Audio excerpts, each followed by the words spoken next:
मानक जी, जब आप ऐसी डिबेट्स करते हैं जहां पर सारी हारी हुई पार्टियां, जिनका अस्तित्व, जिनका वजूद पूरी तरह से नष्ट हो चुका है, वो आकर बीजेपी को लंबे चौड़े भाषण देती हैं, तो माफ कीजिए, ये ये ओवर गलत बात। कॉन्फिडेंस या एरोगेंस नहीं है। मुझे इस ये पर हमारे तरस आता है, बहुत तरस आता है। एक चीज कहना चाहती हूं, मैं हमेशा आंकड़ों के साथ बात करती हूं, बिना आंकड़ों के सहारे मैं कभी कोई तर्क नहीं देती। महाराष्ट्र और बिहार पर तो आएंगे ही।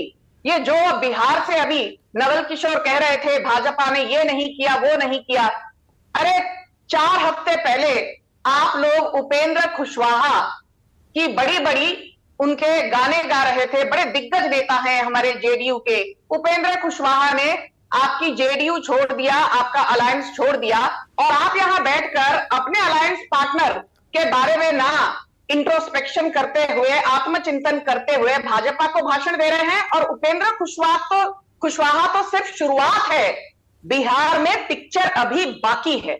उपेंद्र कुशवाहा तो सिर्फ शुरुआत है, बिहार में पिक्चर अभी बाकी है। अभी बात करते हैं किशोर तिवारी की। संजू एक सेकंड, आपने देखिए अब इतना बड़ा टीजर दे दिया, मैं ऐसे नहीं जाने दूंगा। ये पिक्चर अभी बाकी है बिहार में का क्या मतलब है? क्या वहां भी कोई दूसरा एकनाथ शिंदे तैयार हो रहा है क्या? मानक जी, पिक्चर अभी बाकी है का मतलब है कि थोड़ा धैर्य दिखाना पड़ेगा आपको, बस। और मैं जब भी कुछ बोलती हूं बड़ी रिस्पॉन्सिबिलिटी से, आपके शो पर तो खासकर मुझे पता है मेरी जवाबदेही है, भाजपा की राष्ट्रीय प्रवक्ता होने के नाते बड़ी जिम्मेदारी से बोलती हूं।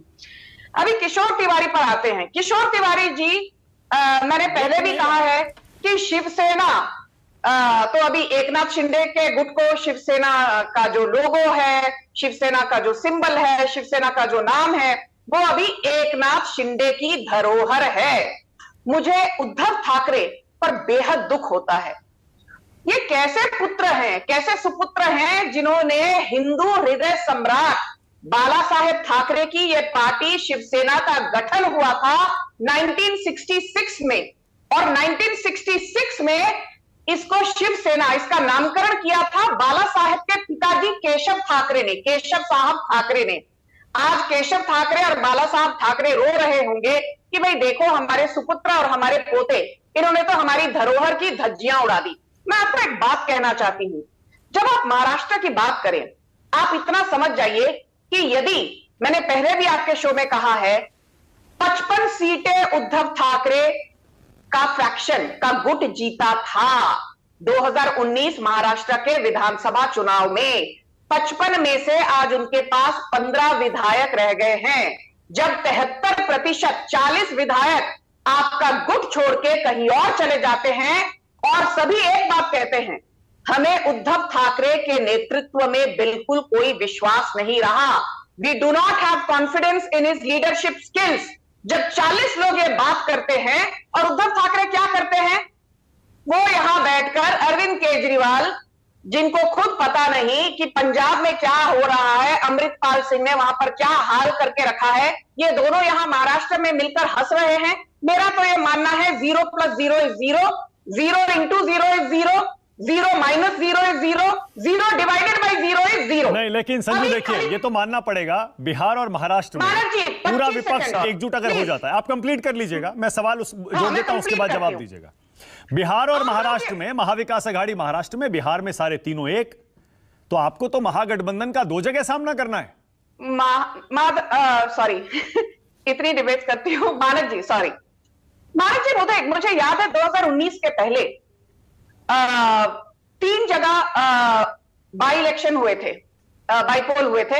एक गोरखपुर में हुआ था, एक कैराना में हुआ था, और उत्तर प्रदेश में एक फूलपुर में हुआ था। और कहीं पर भी भाजपा का प्रदर्शन कुछ खास नहीं रहा, और सभी जो रीजनल पार्टी हैं वो एकजुट होकर भाजपा के खिलाफ लड़ी थी तीनों जगहों में, फूलपुर, गोरखपुर और कैराना। और मुझे याद है सारे पॉलिटिकल पंडित, सारा जो विपक्ष है, कहता अब तो देखो इस बार 2014 तो मोदी जी बस किसी तरह एक जो होता है ना किस्मत थी उनकी, जीत गए। 2019 में उत्तर प्रदेश में तो आपको 20 सीटें भी नहीं मिलेंगी।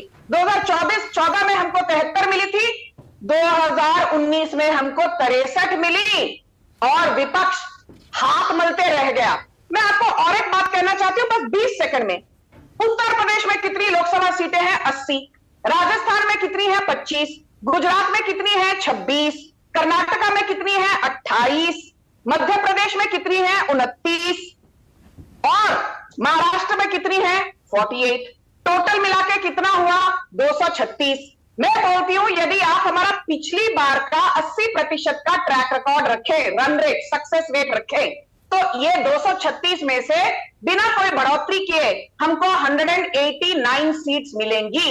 और यदि मैंने इसमें 10 या 15% की बढ़ोतरी भी कर ली तो ये जो 189 का आंकड़ा है ना, ये 210 220 पार कर लेगा। तो आप आंकड़ों के साथ बात करिए। संजीव सिंह, ये जो मुंगेरी लाल के हसीन सपने देखना बंद कीजिए।